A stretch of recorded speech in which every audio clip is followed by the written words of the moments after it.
Hey, what's up? It's Kyle Oldrich, 10x Better Golf, and in this video I'm going to share with you the #1 thing that will make any practice 10x more effective. And better yet, I have made something extremely cool for you that I'm going to give you for absolutely free. To make it to the end of this video, I'll share how to do that and I'll explain what that is through this video. Hint, it is an awesome calculator kind of done for you worksheet that tells you exactly what you need to be doing in your practice. It's awesome. You don't want to miss that. It's part of my essentially my 10x Better Practice program, giving it to you for free. Anyways, let's go. Okay, so the most important thing to understand if you're truly trying to get better at golf and you're spending time practicing, you have to understand this concept because it'll change the way you look at everything. Your practice will never directly transfer to the golf course.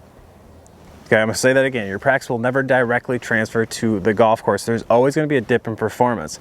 Now you add pressure on that, the dip is gonna be even more extreme. And the reason for that is every level up, like from the range to the golf course, there's always more consequence on the golf course. Okay, you gotta do it once, you gotta change clubs, there's different situations. It means more to us because there's a score attached to it, which a lot of people attach to their worth.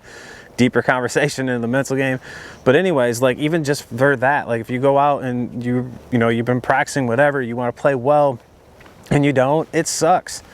So now you take pressure on it and you add judgment into that. So you just keep adding these layers of stress, whether it's very minimal or quite a bit, that cannot be simulated really on the range. So we have to understand, even doing pressure drills on the range is never going to really transfer over. So we need to understand that dip, and that's okay because I'm going to show you exactly what we need to do about that. This is why the secret to making practice better is to have and know what I call your practice standards. And these standards always need to be set above what you are trying to accomplish. So when this dip happens, then that dip is going to lead to the performance you want to do. Now, where most people get tripped up in practice is they're trying to directly transfer it over. If I'm 50% of something here, I'm going to be 50% of something there. And that's just not the case. If you're 90% of something in practice, you're going to be 70 on the course. So we have to understand that dip is going to be there. It's not a big deal, but that's where we need to set our practice, and knowing what to measure against is what makes it extremely effective, because then we start to really expose things and we know a lot clearer what to work on and what to do to get that performance there. So let me show you how that applies to driving.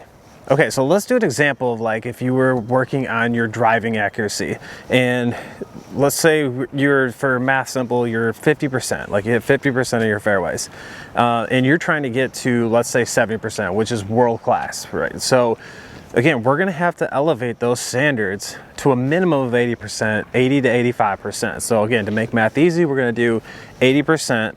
So when we get that dip, we're closer to that 70% when we play under pressure. So what we're gonna do, how we do this, and this is kind of a glance at my practice system, is we're gonna always keep the balls back. Okay, we're always doing one at a time, and we're gonna switch targets. So, lining up alignment sticks and hitting at the same target for this is just not gonna get it done. Look at my videos about reading and planning to understand more in depth about why that is. But let's say, so I'm gonna pick an imaginary fairway out here. There's two trees out there that is probably about, I would say 50% of a normal fairway, so it's about half a normal fairway. So that's what I'm gonna test. So I'm gonna make it kind of hard. I'm gonna go 8 to 10. Can I hit that? And again, I'm going through it like I'm actually going to do it when I play. Again, something else that doesn't make sense when we're on the range is we'll have a pile of balls and we sit here and we hit it. We tee another one up and we hit it, yet on the course we're stepping back, practice swinging, whatever it is. There's a huge disconnect there. So whatever you do this exercise to get a true test like you would do it when you actually play.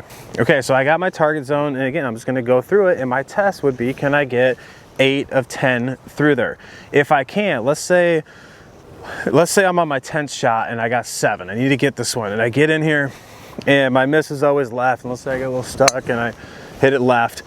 Okay, I can go, okay, I know I keep missing left, so I gotta work to clean that up, and I can go back into my technique station and do some things to just make sure that no matter what, I can swing clear-minded and not hit it left. And then I'm gonna go back and retest that. It's a huge part of understanding these standards. But this happens a lot in practice, right? It's we don't have those benchmarks. We don't know what we're working to.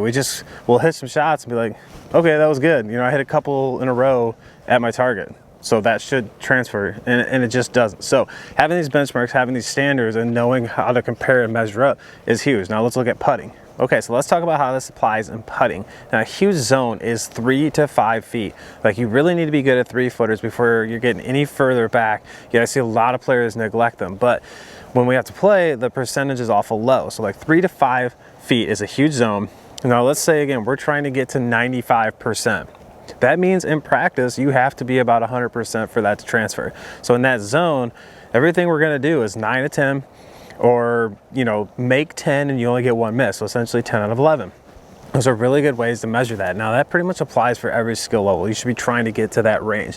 Like, there's no excuse to be, you know, missing a lot of putts from inside of, you know, 4 feet essentially. So like, that's an area we want to grind on. So the way I would do that is I would go like 3-footer here and then like a 5-footer there. So it's completely random. Again, going through full process of how we would do that. So I'm not just sitting here with balls, raking them over and putting them.